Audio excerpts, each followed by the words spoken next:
कम यदि 1,00,000 लोगों का भी कार्यक्रम होता तो भी उपस्थिति होती। ये तो जगह सीमित थी, फिर आपकी क्योंकि पिछले 200 वर्षों में जितने भी सामाजिक, आर्थिक, राजनीतिक इस देश की एकता, अखंडता और संप्रभुता के लिए आंदोलन चले, उनकी न्यू महर्षि दयानंद ने डाली। महापुरुष को हम बहुत प्रणाम कर रहे हैं, उनकी 200वीं जयंती और अभी तो कार्यक्रम चल रहे हैं। अगले वर्ष महर्षि दयानंद की कृतज्ञता में, उनके स्मृति के, उनके स्वर्ण के, उनको गौरव देने के 200 वर्ष पूर्ण होंगे, तो लाखों लोगों के साथ एक बड़ा कार्यक्रम दिल्ली में, और वो कार्यक्रम करना मकसद नहीं है। जैसा महर्षि दयानंद चाहते थे वैसा देश और दुनिया बनाने के लिए हम प्रचंड पुरुषार्थ आराम ना हो। जो सपना था महर्षि दयानंद का, मनोरभवा जने आदि। महर्षि दयानंद कोई संप्रदायवादी सन्यासी नहीं थे, कोई नया मत पंथ घड़ने के लिए पैदा नहीं हुए, न संप्रदायवादी थे और जातिवादी तो कतई नहीं थे, न पलायनवादी थे, न प्रमादी थे, पूर्ण वेदवादी, अध्यात्मवादी और राष्ट्रवादी से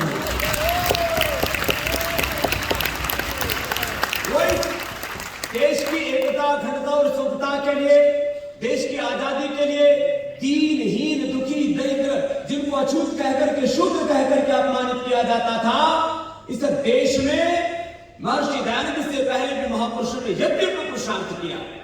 ऐसे संत कबीर साहब को, संत रविदास जी को और साउथ के हम एक महान साधु वसवन्ना जी आदि को सबको प्रणाम करते हैं, लेकिन सारे समाज सुधारकों को यदि एक ढांचे में ढाल दिया जाए, उससे कोई व्यक्तित्व, कोई महामानव उत्पन्न होता है, उसका नाम महर्षि दयानंद।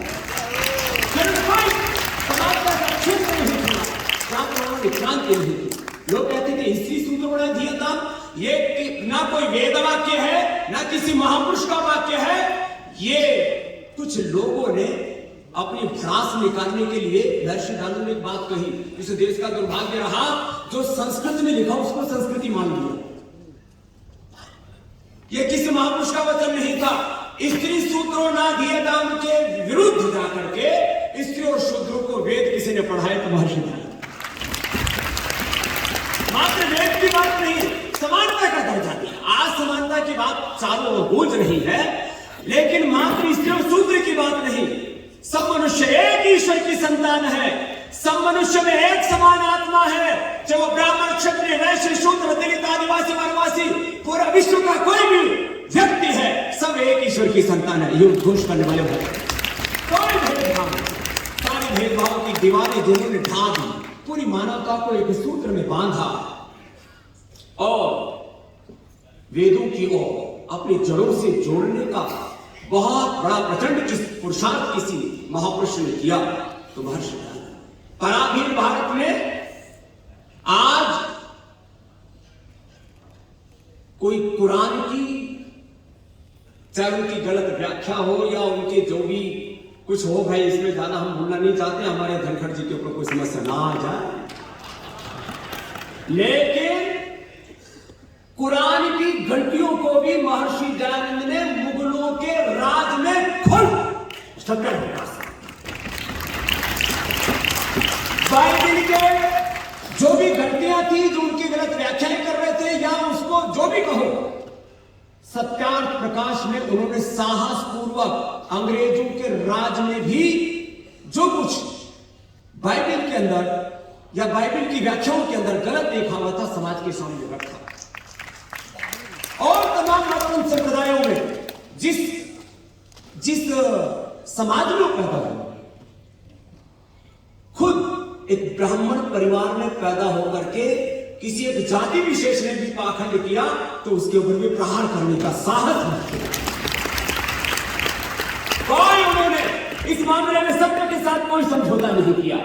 सत्य की कोई प्रचंड इस दुनिया के लिए आदर्श हो सकते हैं तो महर्षि दयानंद, और सत्यार्थ प्रकाश इसका सबसे बड़ा उदाहरण है। और आज मैं भी आपके सामने खड़ा हूं तो सत्यार्थ प्रकाश का ही प्रोडक्ट हूं। आपके आनंद की वजह ये अलग बात है कि हमने जो धारा के लोगों थोड़ा सहता सा लोगों के ऊपर चोट की है। बड़ा कई बार प्रहार भी इतना गहरा हो जाए कि घाव बढ़े ना तो थोड़ी दिक्कत हो जाए, तो हम धीरे धीरे करके सारे घाव भर रहे हैं। और महर्षि दयानंद जैसा चाहते थे वैसा भारत बनाने के लिए अपने अपने स्तर पर आप सभी पुरुषार्थ कर रहे हैं। जब मुझे डॉक्टर सत्यपाल जी एक बार इस महायुद्धा के लिए अभिनंदन है।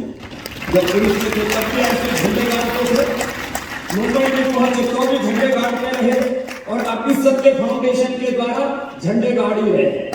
इन्होंने एक किताब लिखी थी आज से 25 साल पहले जब मैंने पढ़ा, इंसान की तलाश पर, और इंसान तो मिला हो या ना मिला हो सत्यपाल हमें जरूर मिला।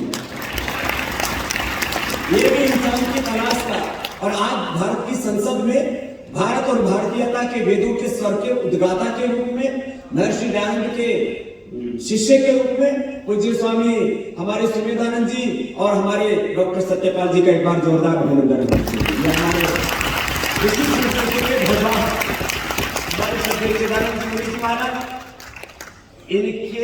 इनके पिताजी भी आर्य समाजी थे।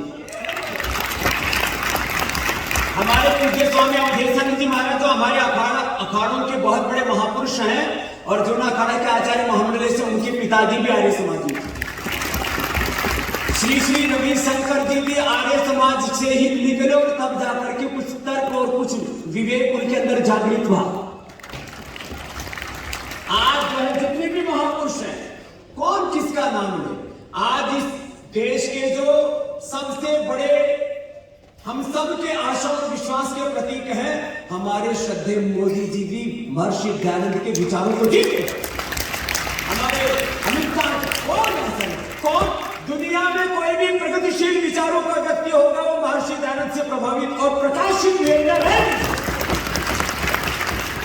तो अभी मैं तो थोड़ा सा अपने अंतर के भाव कहने के लिए आया था, महाराज जी इधर बगल में आके खड़े। तो धनखड़ जी ने कहा कि सुनना तो मैं भी बहुत चाहता हूँ, लेकिन समय की मर्यादा है। लेकिन मैं बस कोई भाषण देने के लिए नहीं आया, मैं तो एक बात कहने के लिए आया हूँ। महर्षि दयानंद जो वेदों का गौरव देखना चाहते थे, मैं उसको 4-5 शब्दों में कह रहा हूँ। उस वेद संस्कृति, योग संस्कृति, उस सनातन संस्कृति, उसका गौरव हम देश में नहीं, अब तो वैदिक सनातन धर्म का झंडा और गौरव हम पूरी दुनिया में दिखाएंगे। और इतनी बात कह करके उस स्वाधीनता के सबसे बड़े उद्गाता, नव जागरण के पुरोधा जैसे डॉक्टर सत्यपाल जी कह रहे थे, और सारी सामाजिक क्रांतियों के प्रणेता जैसे हमारे आदरणीय श्री देवी सिंह जी के लिए एक बार जोरदार अभिनंदन हो जाएगा कि महर्षि दयानंद के प्रति उनकी श्रद्धा और कृतज्ञता। तो खैर मैंने कहा आज हम उस ऋषि के प्रति अपनी कृतज्ञता व्यक्त करने आए हैं और यहाँ सर्व समाज के व्यक्ति हैं।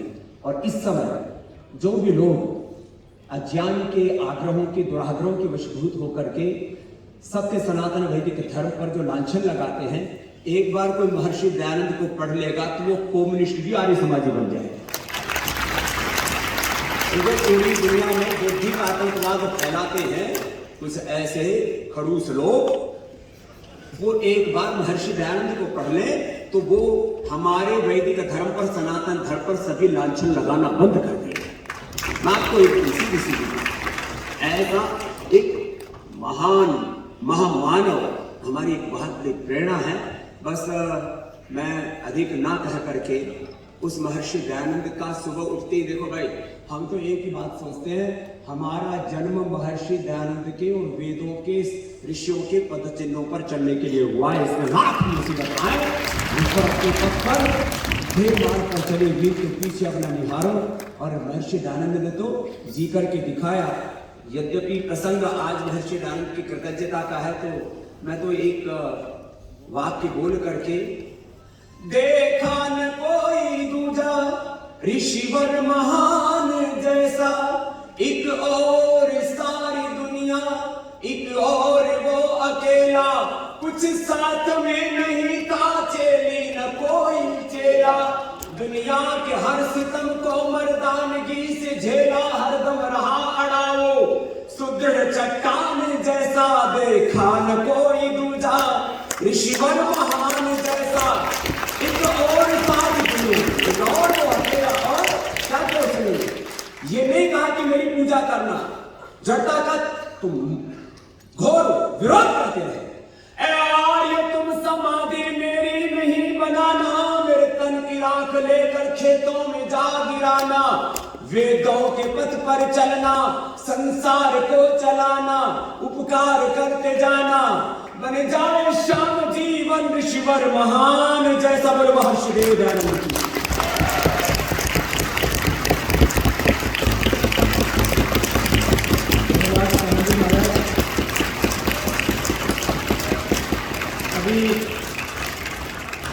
पूज्य स्वामी रामदेव जी और स्वामी चिदानंद जी एक रुद्राक्ष का पौधा पर्यावरण की दृष्टि से भी और वैसे भी शुभ है, मान्य महामहिम महोदय को भेंट करेंगे।